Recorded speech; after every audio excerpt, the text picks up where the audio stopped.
Greetings, my friends. Today I'm going to talk to you about a report that I just published. It was published by the Center for Global Policy, and it is called 5 American Perspectives on Islam, an Analytical Guide. What this report really does is essentially, I look at all the knowledge that has been accumulated by the policy community in the United States since 9/11, and I identify 5 different perspectives, really. I identify that there is a neoconservative perspective, there's a conservative perspective, a liberal, a realist, and a far left perspective on US relations with the Muslim world.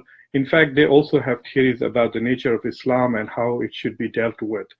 My recommendation really is that while the conservatives and neoconservative perspective towards Islam is prejudicial and biased, and their policy recommendations, especially under George W. Bush's presidency, have led to failures.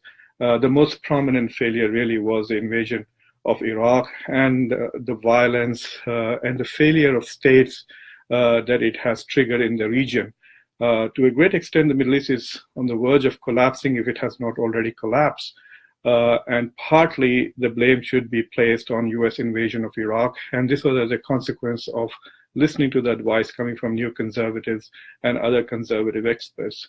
I also provide a critique of the liberals and the academics who understand US Islam relations, arguing that while they have a very strong and powerful critique of American foreign policy, they really fail to provide a proper understanding of what US interests should be in the Middle East and how the United States can go about trying to pursue those interests. So essentially, I recommend a mixed paradigmatic approach to the Middle East for the US foreign policy.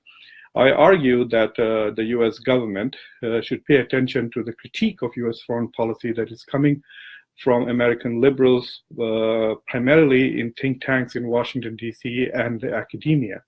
Especially the critique that America has failed to promote democracy in the Middle East and for decades has supported monarchies and dictatorships, as it continues to do so even now.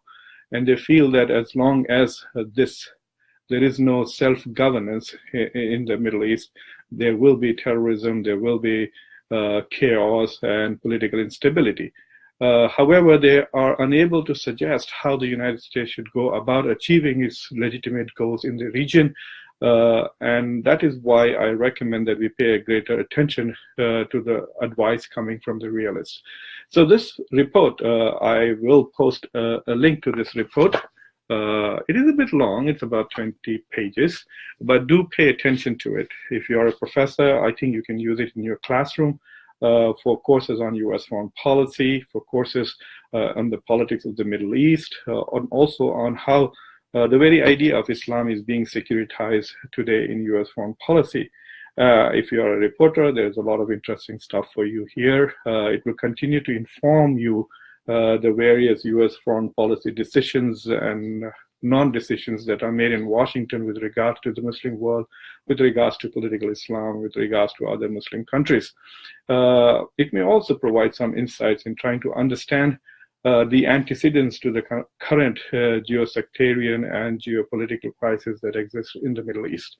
And if you're a student, then this should help you get through your classes in the Middle East. But most importantly, if you're a policymaker, whether in Washington or London or Riyadh or Tehran, or even Tel Aviv, you should be reading this report because it gives you deep insights into US foreign policy, the prejudices and the views of Islam that inform US foreign policy towards the Middle East. So please read it, drop in an email or a text message or a tweet to let me know what you think about this report. And I look forward to hearing from all of you. Thank you. Happy reading.